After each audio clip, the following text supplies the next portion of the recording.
Water, the most basic and most important nutrient of all life. Nothing can survive without it. For many places in the western United States, water can no longer be taken for granted because it is no longer plentiful and has not been for a few years now. According to a Wall Street article, 8 states are running out of water. The article does a fantastic job of mapping out the most severely drought-affected states. It also provides a few ideas of water conservation through examples of current conservation attempts in these affected states. The causes of drought are numerous.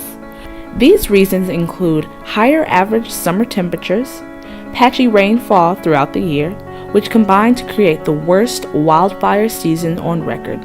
Agricultural economic losses are also devastating, with major losses in both crop and livestock revenues. However, even Kansas is experiencing drought-like issues and depleting reservoirs. Kansas's main source of groundwater comes from the Ogallala High Plains Aquifer. The aquifer covers 8 states and provides nearly 30% of the nation's groundwater supply for irrigation. Riley County, home of Kansas State University, uses about 50% of its total water consumption through municipal uses, while 45% is used for irrigation and the remaining 5% is used in industry.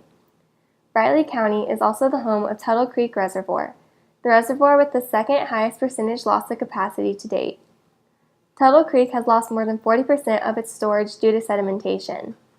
Governor Sam Brownback responded to the situation, saying, "Water and the Kansas economy are directly linked. Water is a finite resource, and without further planning and action, we will no longer be able to meet our state's current needs, let alone growth." In the next 50 years, if we take no action, the Ogallala Aquifer will be 70% depleted. Our federal reservoirs will be 40% filled with sediment, and 5 of the 7 basins in which reservoirs support our municipal and industrial water won't be able to meet demands during drought. According to the article, Groundwater and Surface Water, Understanding the Interaction, written by Know Your Watershed campaign, almost half of the cropland is irrigated by groundwater, mostly fed from aquifers. Since water deficiencies have become a great issue recently, it is important that we know how to conserve water from our sanitation, our drinking water, and for our future crops.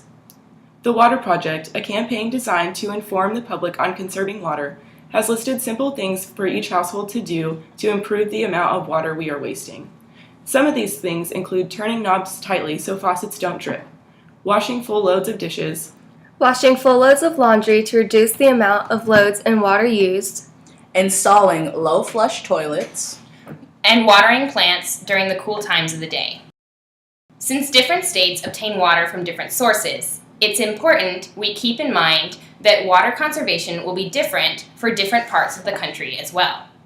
For example, Kansas and the rest of the Great Plains rely on groundwater for their water source, while the western part of the nation uses surface water, like compacted snow and precipitation that will melt in the spring.